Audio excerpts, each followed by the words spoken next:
Since it's rained for 4 days this last week, we're going to see if I can actually pull some of these thistles out because they are so deep rooted and our soil is so hard without rain. I'm not sure it's rained enough. It's kind of been more of the typical slightly Oregon drizzle rain, so we'll see if I can get them out today. Now, as you can hear, as I dig deeper and deeper to try and reach the roots, you can hear the roots actually snap.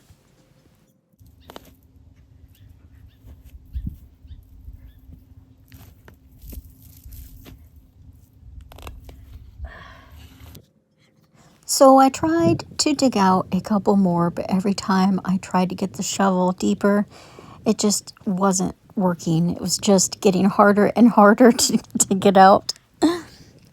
And that would be a nope. I'm going to try a different way.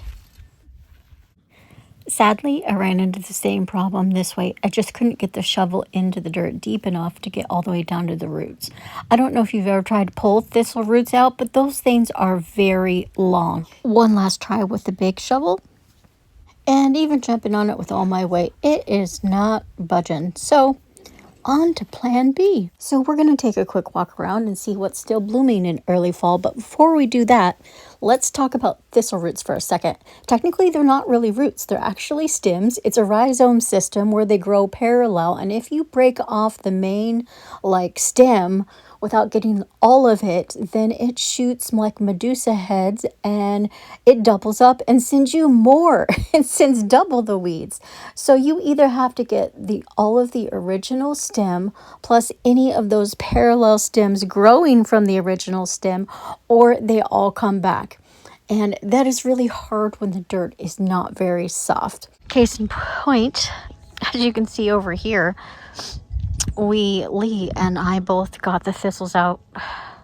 So we thought in spring this year, and obviously we did not get the roots out on all of them. We did a better job in some spots, but over here, not so much. Let's go see what's still blooming.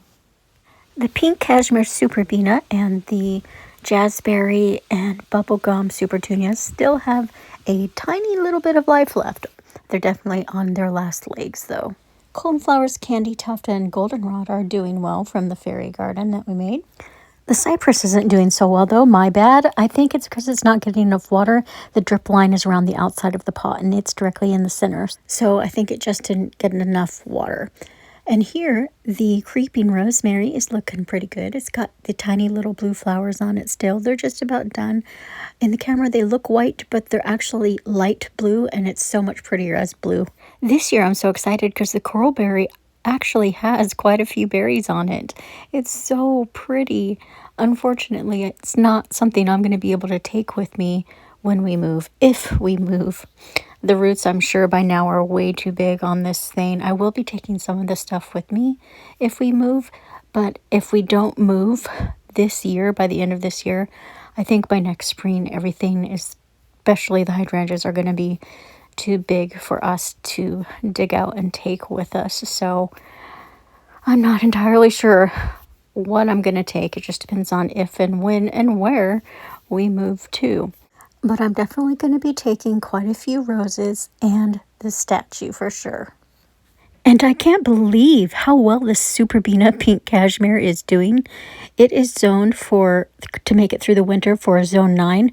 We're only a zone 8 here, and it made it through last year's winter, and it did so well again this second season. Look at those rose hips. Those are so pretty. Now let's see if I can get back here behind these roses. This rose here in front of the window box was actually supposed to be a shrub, not a climbing rose, so I'm going to have to cut this back quite a bit. But I wanted to show you how well the strawberries were doing. It has sent so many runners. Look at that. I'm going to have to tuck these into the soil, and I'm not sure there's enough room in this window box for me to tuck in all of the runners. They're all over the place. It's like that on both window boxes. These little runners that are hanging down are essentially the baby plants called daughter plants. And if you tuck these little runners into the soil, While still attached to the mother, they'll start growing roots and become their own plant. After 2 or 3 weeks after they've been tucked into the soil, they develop roots on their own, and then you can cut them away from the mother plant. I gotta see how many of these runners I can stuff into these window boxes.